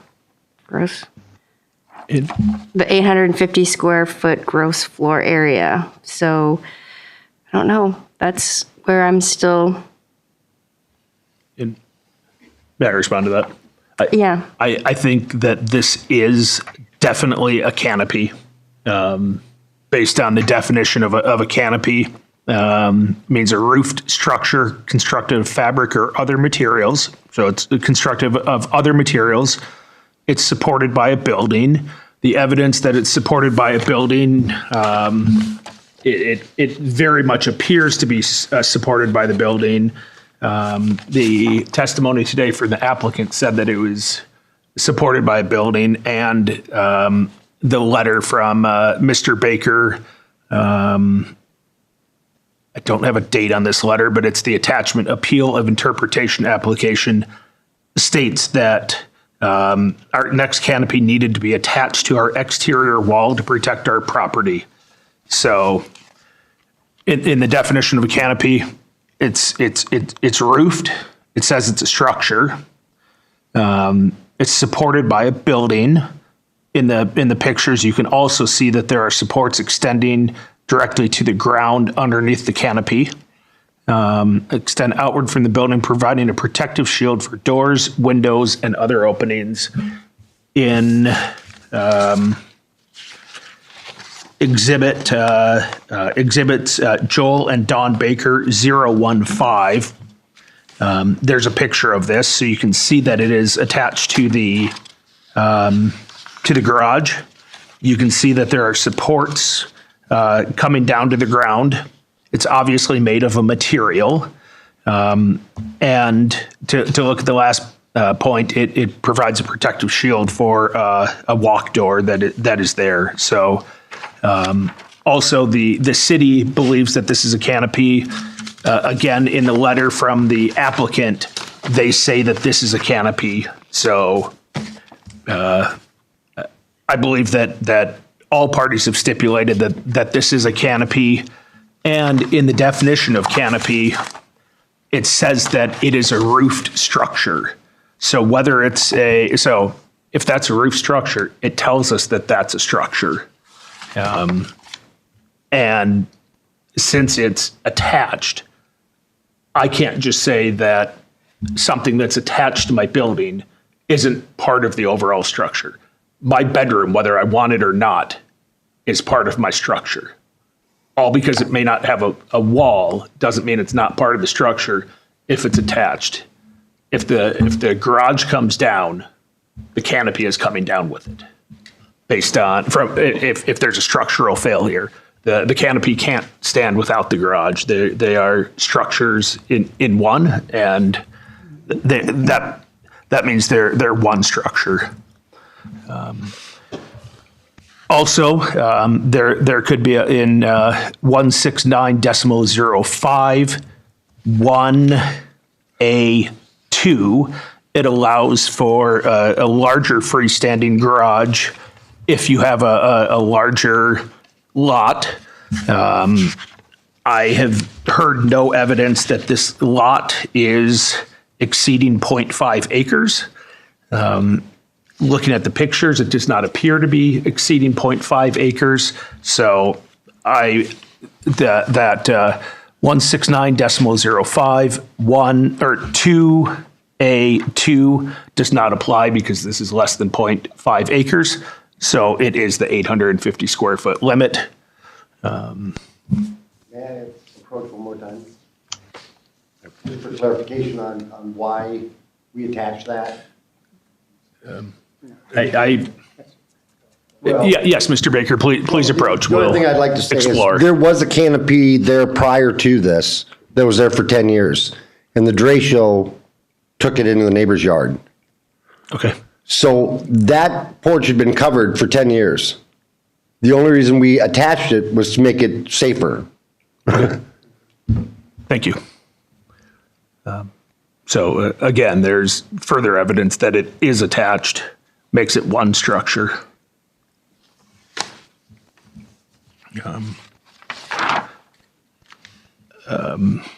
So also in accordance with another fact that I find is in accordance with section 169.05 of the North Liberty Code of Ordinances, only one detached accessory structure may exceed 200 square feet gross area. So we have a detached garage that may be a maximum of 850 square feet. If you add the 832 square foot garage plus the 297 square foot canopy, based on the fact that we found that it is one structure, and both ways of measuring gross square footage include the structure, the area underneath the canopy. 832 plus 297 is greater than 200, or 800 is greater than 850. So I find fact 2, and then the structure that we talked about earlier, the canopy and the garage are one structure, which means that the overall structure would be classified as a detached garage. Therefore, the entire structure is limited to a maximum of 850 feet gross floor area, and this exceeds that. So I think with Mr. Weiskamp's finding of that the canopy and garage are one structure, and then continuing to move down there, that only one detached accessory structure may exceed 200 square feet. That's an 850 square foot gross floor area detached garage. The gross floor area of this detached garage is greater than 850 square feet. Therefore, it does not comply with the North Liberty Code of Ordinances.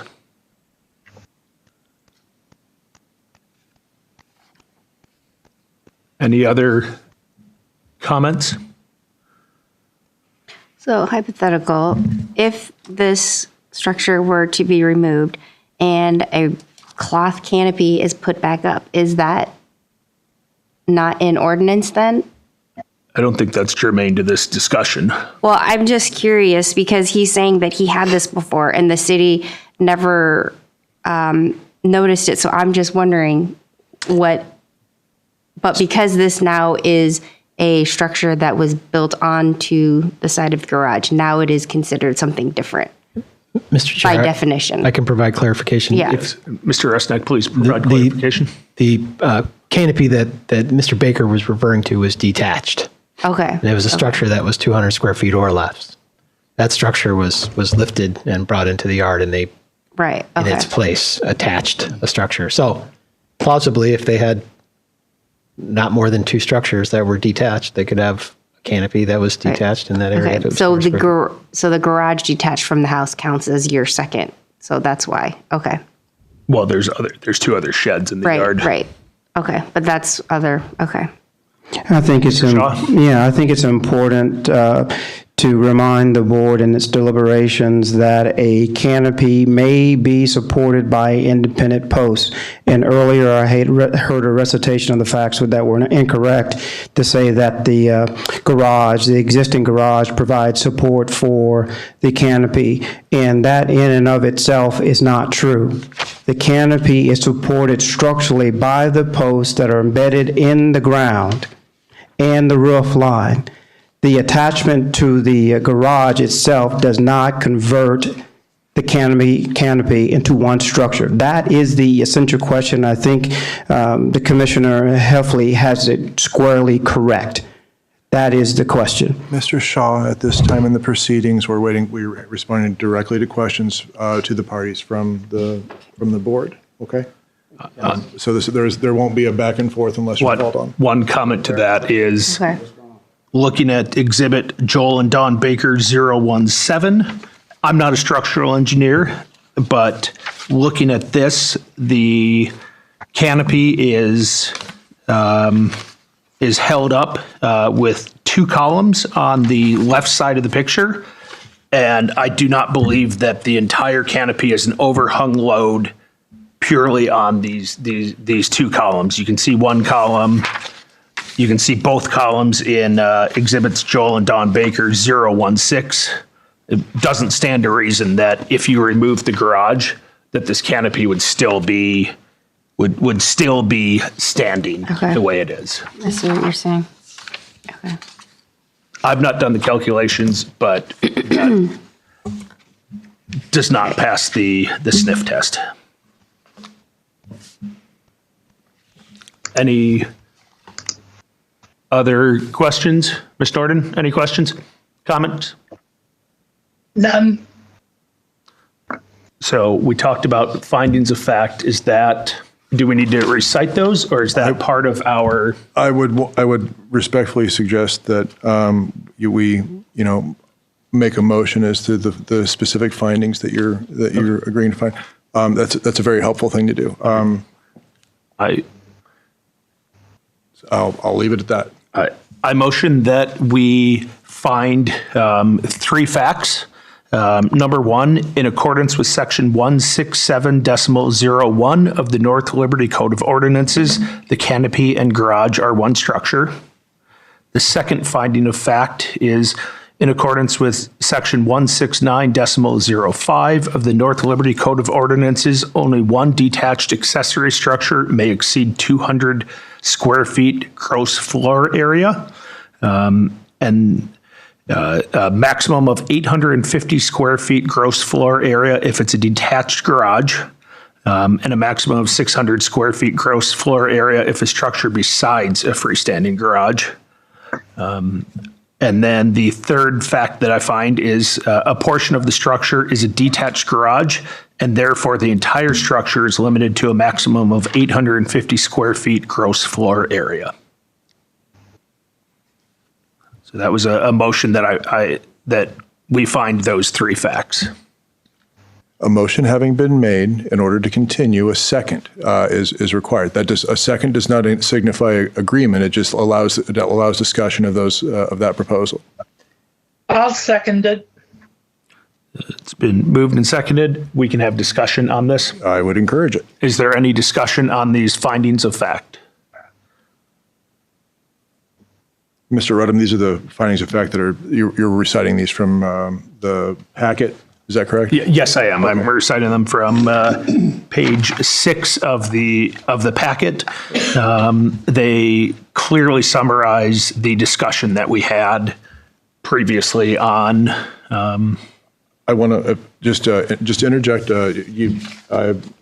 I'm being very careful to make sure you don't have to accept these findings. If you would like, right now, having a motion on the table, you can have a second motion pending. You say, well, I move that we amend finding 2 to read differently, for example, if you have these findings in front of you. Or we can have a total of a motion to, and then a motion to amend that motion, right? And so we would, if you want to, you can introduce a new motion to amend if that's something the board chooses to do.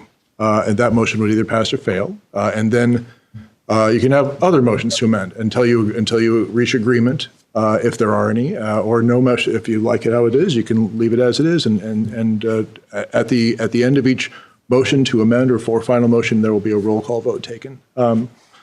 That's the last of the procedural stuff I wanted to provide you with for this part. So a discussion or motions to amend that motion?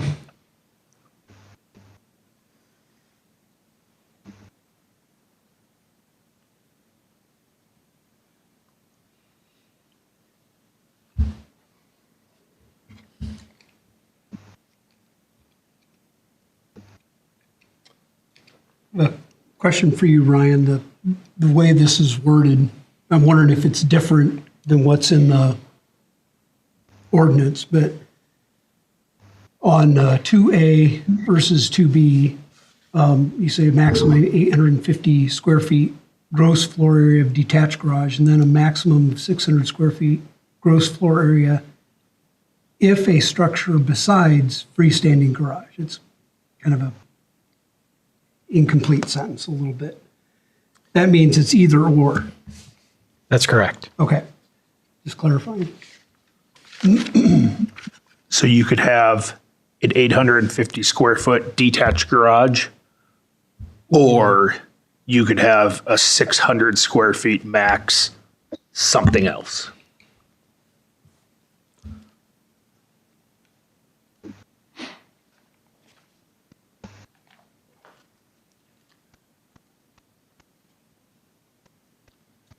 If there's no additional discussion, then you would want to pull for Any further discussion? for votes. Does Mr. Rusnak do the roll call for us then? Is that how it works? You need a roll call for this. Okay.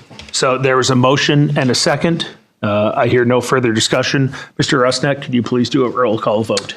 Wieskamp, We Aye. vote, yeah, ayes or nays. Heffley,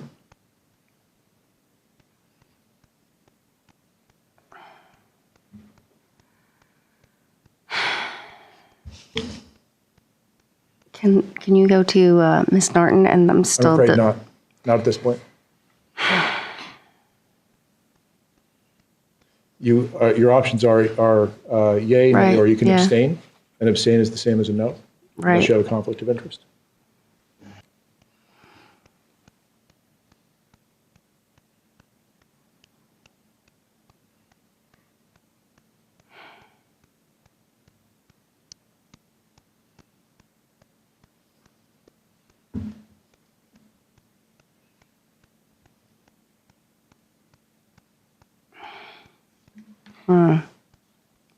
Sorry, this is still just very.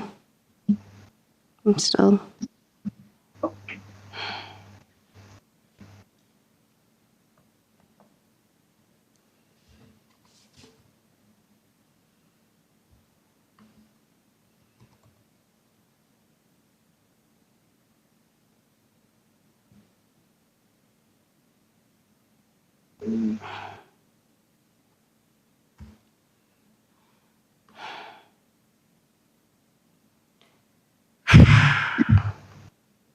Sorry, I just.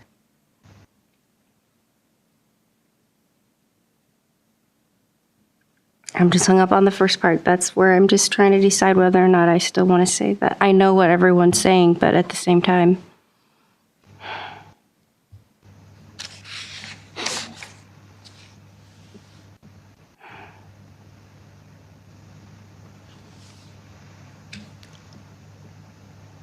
If Is this a unanimous vote that has to be made? No. 3 are required for passing a motion, a majority of the quorum present. So, no, we need 3 people in agreement. Okay. For three aye votes for the motion to pass.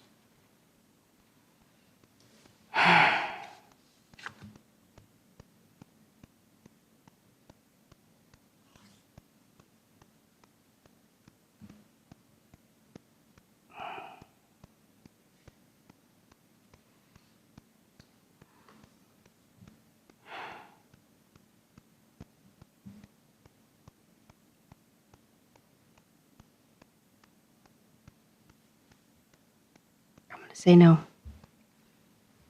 Norton? Just want to make sure. A yay is that, yes, I agree with these findings of fact? Yes. Yes. And Rudham? Aye.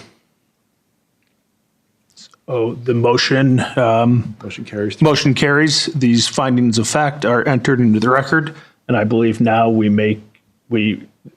a possible motion would be to affirm the building officials' decision. The code officials' interpretation. That is a possible motion to make, yes, sir. Okay. I motion that that we uphold the code officials' interpretation of this case. Second? It's been moved and seconded. Mr. Rusnak, could you please do a roll call vote? Heffley?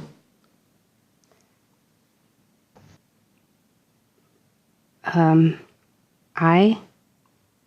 Norton? Aye. Rudham? Aye. And Wieskamp? Aye.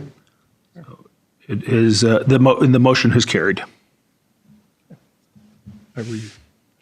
I know there's more, but There will be written findings of fact that will be drafted by the board secretary based on the record that was created tonight, and those will be provided to the board for review and approval and signature, and then forwarded to the applicant and all the relevant parties. that concludes this agenda item for the city. agenda item 6. I would, on behalf of the city, thank you for coming and appreciate your presentation, Mr. Shaw. Thank you to the board for your consideration. I can tell that it was tough. Thank you for your consideration. We'll look forward to hearing from you in the next couple of days in writing. Yes, sir. These are put together by our clerk, who is, this is a difficult time of year for vacation for us, and our code allows a reasonable time. I hope you'll be at least. December 2025 would be perfect. You got it. By then, I promise. Thank you, Mel. Number 7 is the approval of the previous minutes. Has everyone had a chance to read the previous minutes that were included in the back of our packet? Yes. So move to approve. Second. All in favor of approving the previous minutes, say aye. Aye. All opposed? Motion carries. Is there any old business, Mr. Rusnak, is there any old business before the board? None. Mr. Rusnak, is there any new business before the board? Yes. We do have another appeal. I know we had a lot of fun tonight. So we do have another appeal that will be in front of you in January. So we had a long break. Another interesting interpretation. So more to come on that. If I can add on to that, it has been many moons since this entity has updated its rules and regulations, and so we may have a draft update for the Board of Adjustment rules. I don't think it'll be anything that will be particularly controversial, but I just wanting to kind of modernize how we do things a little bit and maybe clarify some procedures. So that, for example, the order of operations for appeals is set forth with more clarity in the rules than they are now, because it's proponents of an application. Well, there's no application here. We have to kind of fudge it a little bit. So we're going to try to suss it out a little more. It will be maybe the most boring reading you've ever had, but I hope we'll have a draft for you to consider that we'll send out in advance. So you'll have an opportunity to weigh in on that before our next. Is that something that the board approves as our Yes. rules, or is that something the city council No, puts this into is, the ordinance? you are a self-governing board. Hot damn, Okay, right? Look at okay. that. Well, I know there's some ordinances and state ordinances that are state laws that we fall under. Yes, and you can, one of my favorite rules for this entity, which I hope to preserve, is that if there is no chair or vice chair, the last person here is the chair for the meeting, to encourage people to arrive timely. So with that, I motion to adjourn. I second that. All in favor, say aye. Aye. Aye. All opposed? We are adjourned.